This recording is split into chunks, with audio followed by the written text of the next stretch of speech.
kita itu akan ngebahas terkait although. Jawabannya apa? Nomor 10. Although well intended. Kenapa? Di sini, kalau kalian ingat di slide sebelumnya tadi, ini although itu masuknya ke dalam kontras. Oke. Jadi, karena semuanya di opsi A, B, C, dan D, semuanya ada although, maka kita harus mikirin kalimat setelah atau kata-kata setelah although itu apa. Oke, sekarang kalau misalnya yang A, kenapa yang A salah? Jadi kalau udah ada opsi yang kayak gini, kita kan nggak bisa tuh. Kalau tadi kayak yang sebelumnya kan masih bisa. Oh, yang ada yet-nya aja, itu ada yang itulah jawabannya. Kalau sekarang kan semuanya pakai although. Apakah well intending, atau it is a good intention, atau a good intention, atau well intended? Itu yang mana jawabannya? Kalau misalnya kita lihat opsi yang A, well intending, itu nggak ada word well intending. Well intending ini tuh nggak ada artinya. Yang benar, format yang benar adalah well intended. Jadi ada kata misalnya shock sama shocking. Misalnya I am shocked sama I am shocking. Kalau kalian pikir dua kata ini adalah artinya sama, itu salah besar. Jadi kalau I am shocked sama I am shocking itu artinya berbeda.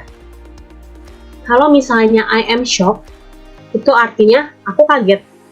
Tapi kalau misalnya I am shocking, aku mengagetkan. Jadi kalau misalnya dibilang well intending sama well intended, kalau itu mau artinya sama, itu nggak boleh. Well intending ini nggak ada artinya.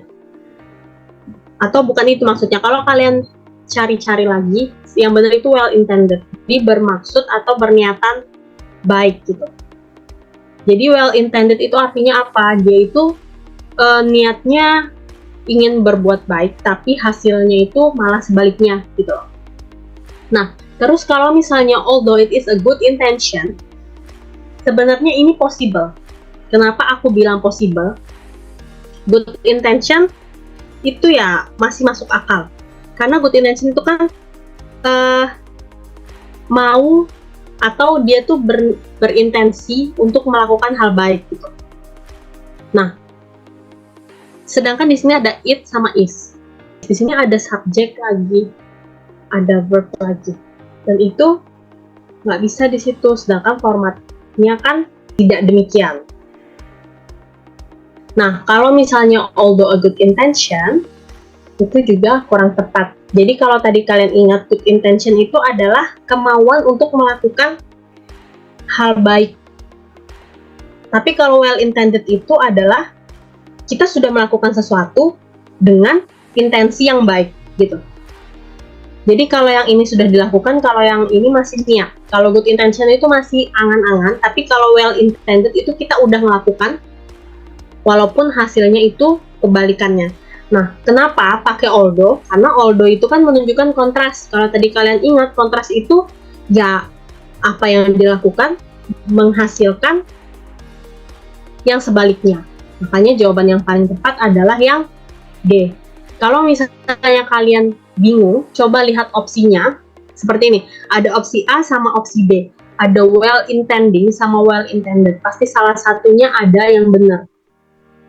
Nah, carilah itu antara well intending sama intended itu yang benar yang mana. Terus kalau misalnya it is a good intention sama a good intention, oke, ini menurutku nggak bisa di-compare. Kenapa nggak bisa di-compare? Karena di sini ada it is. Oke, kalau udah it is, nggak mungkin, nggak bisa di situ, nggak bisa ditaruh, maka B sama C itu boleh dibuang. Kalau mau lihat lagi, cari tahu artinya lagi.